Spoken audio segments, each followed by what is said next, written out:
What's up guys, Joe Frodo here, and welcome to another review of the new season of Fairy Tail. This is episode 9. I don't know why I said that with such, new season of Fairy Tail, but yeah, episode 9 of the new season of Fairy Tail, so let's get started. So this episode was primarily a setup episode for what I assume is going to be something fairly big happening next episode, and probably leading into the next few episodes. Everything's building up, obviously. It just depends on whether the build-up is going to have a payoff to the fight, or whether there's going to be no fight and it's just a continual build-up to something even larger towards the end of the season. So I guess we'll see. But, of course, being a Fairy Tail episode, we have a recap opening. Yeah, recaps. And, of course, in those recaps, there's still that kind of question of what is the Lumen Histoire?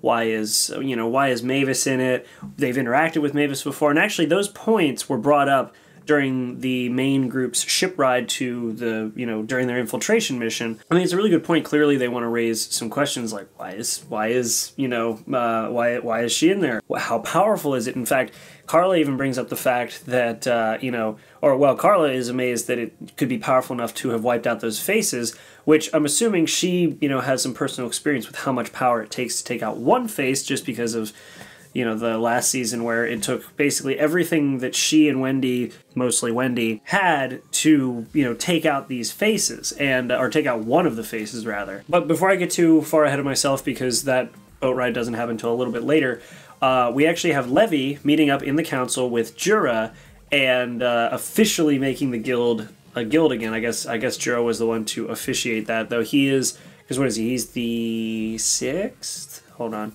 Fifth ranked member of the 10 Wizard Saints. But in the same room is also Warred, who is number 4. Yeah, because it was the top 4 that or 3 of the top 4 I think we meet.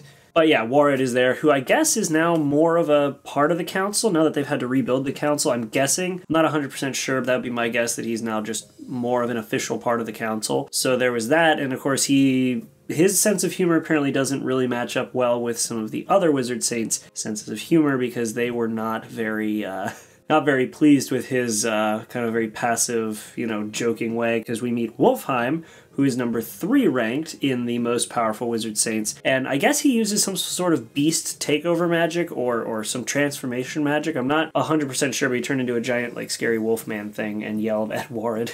So, don't really know what his deal is. His magic's interesting. I guess obviously it's powerful enough for him to become a Wizard Saint, so there is that. Then we meet number 2, who is Hyberian, the vampire. Seriously, his character design looks like he's a vampire. If you were to tell somebody to design a vampire, I'm pretty sure they would draw something that looked like this dude. And he drinks milk out of a glass. Okay.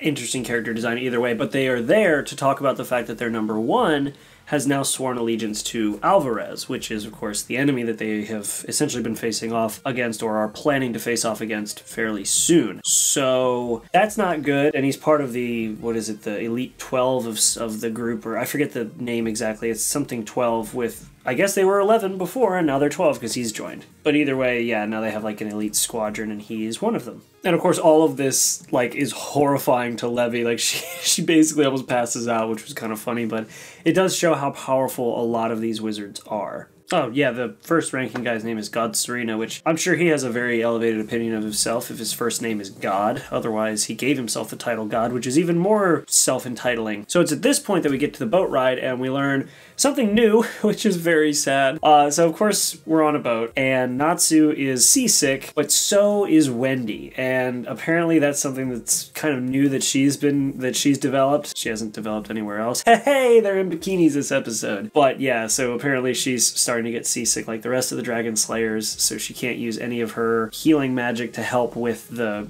seasickness, which is kind of unfortunate for everybody who gets seasick. And one of the things that I love in this is, there's things that are consistent that they just kind of reference on occasion, but Gray is, his whole stripping habit, that's probably the funniest thing to me, because it's just so out of place, but it works. So he just walks in to put them in their bunks and comes back out without his clothes on, and of course Lucy's freaking out at him, and I don't know, that little quirk of his is just, I find it hilarious because they make it consistent, but it doesn't feel like it's forced. You know, it's the best way for some man service for any female fans or dudes who are into that, who, you know, who want to see it. It doesn't feel as forced as some of the other fan service, which we have later in this episode, actually. Then, of course, we have the whole conversation with Mest, Lucy, Urza, and Gray, and a bit of Happy and Carla about how powerful Face is. Because at first, you know, Urza's standing at the front and Mest comes up and he's like, what's on your mind? And my first thought is like, the fact that you just like declared her guildmaster, what else would be on her freaking mind? Then I realized as they were talking, oh yeah, the Luminous Door is a pretty big thing to have on her mind too. Yeah, clearly you see where my priorities are. But after that, we see that there's actually a bit more of a plan because, of course, they have to travel for 10 days. So they're stocking up on supplies and meeting with, I think, somebody on the inside or a spy or something on Caracol Island, which is an island not named after a flower or a plant, which, of course, they were saying that's how you know that they are no longer in Fiore. But as they get closer to the island, they actually see that there are 2 Alvarez Navy ships parked there, and they're doing some sort of, like, check for spies. And, yeah, so that was kind of, you know, an unexpected turn, which means that they actually had to go undercover. And the undercover guild marks they decided to use were the Kate Shelter guild marks, which was really awesome to see because that is such an old reference. Of course, Wendy's like, this brings back memories, which, yeah, I mean, I can imagine it would, but yeah, it was a Kate Shelter guild mark, which we haven't seen in forever, and it worked out well, and it actually worked fairly well, partially worked fairly well as a plan, because the guilds, or the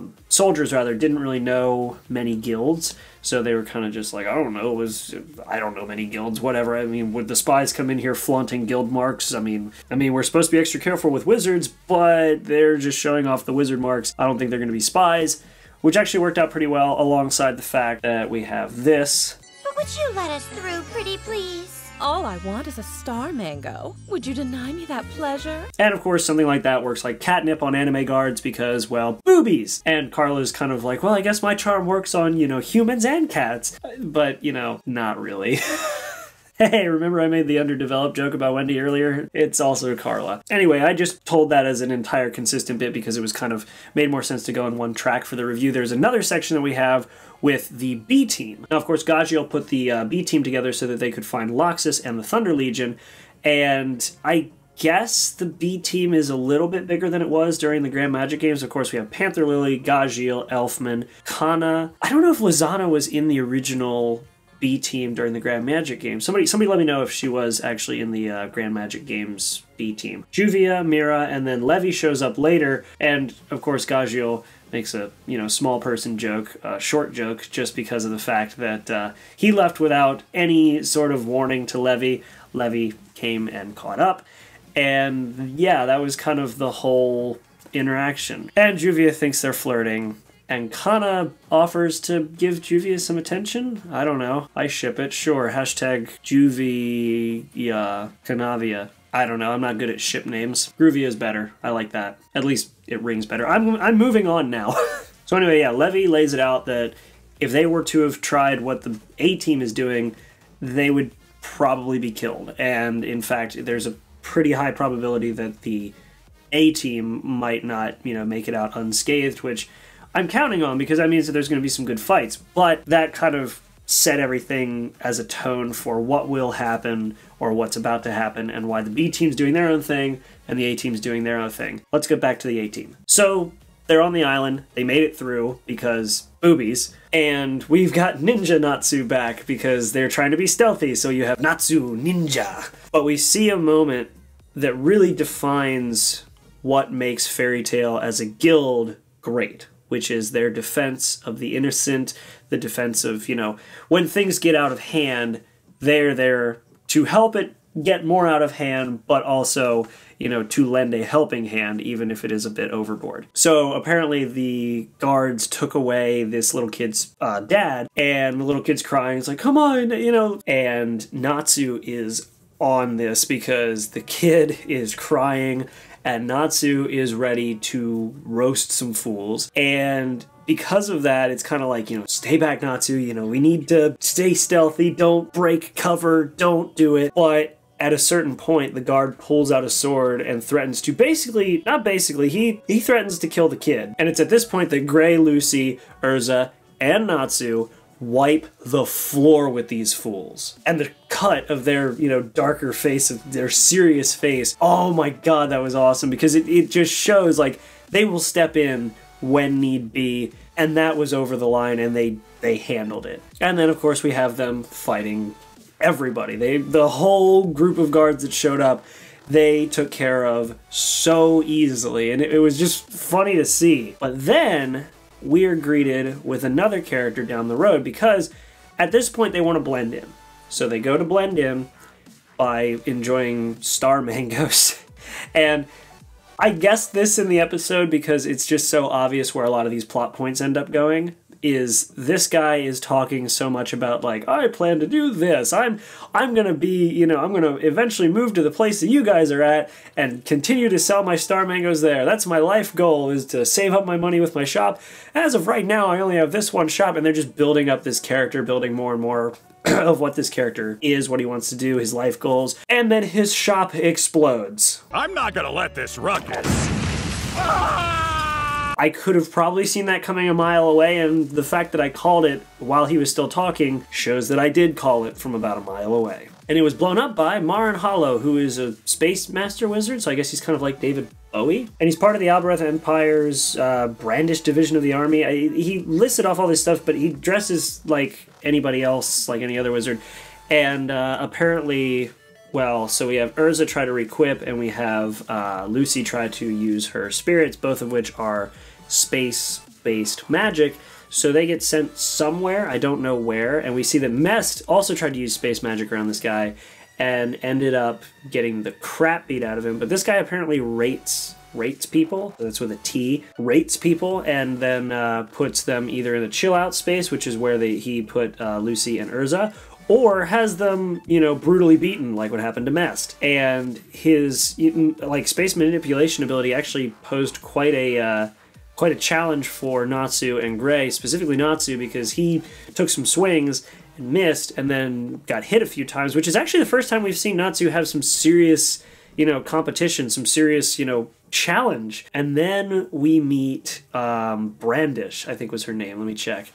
Yes, Brandish was her name. I had to check because I'm starting to try to remember the names, but there's so many that I keep forgetting some of them. But we meet Brandish, and this is actually kind of telling how powerful she is, because, of course, Gray is the one who says it, but we see in the facial expressions of both Gray and Natsu that they're kind of taken aback. She is apparently very, very powerful, and I'm wondering where they're going to go with that next, because it kind of ended after that. So maybe we have another very powerful wizard on our hands that will give Natsu some challenge.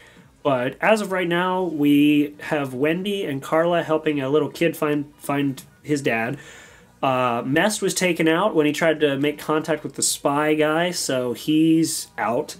Urza and Lucy are now somewhere where we don't know, but it looks like from the preview they're back, so I don't know exactly where they came from or how they got back. And of course everybody's going to tell me, oh, this is why you don't watch the previews, because it spoils everything, whatever. And yeah, Natsu and Gray are on their own facing off against two extremely powerful wizards. So let's see where this goes from here. Overall, I did really enjoy this episode, not so much for the content that was in it. I mean, it was good, don't get me wrong. I love all the setup, all the stuff that they're doing, but there's always, build up to stuff. And this is definitely a build up to something significantly bigger, especially now that we've been introduced to characters that look like they will actually give our main cast some good challenges. I mean, Gray is clearly no pushover. Natsu is OP as all hell.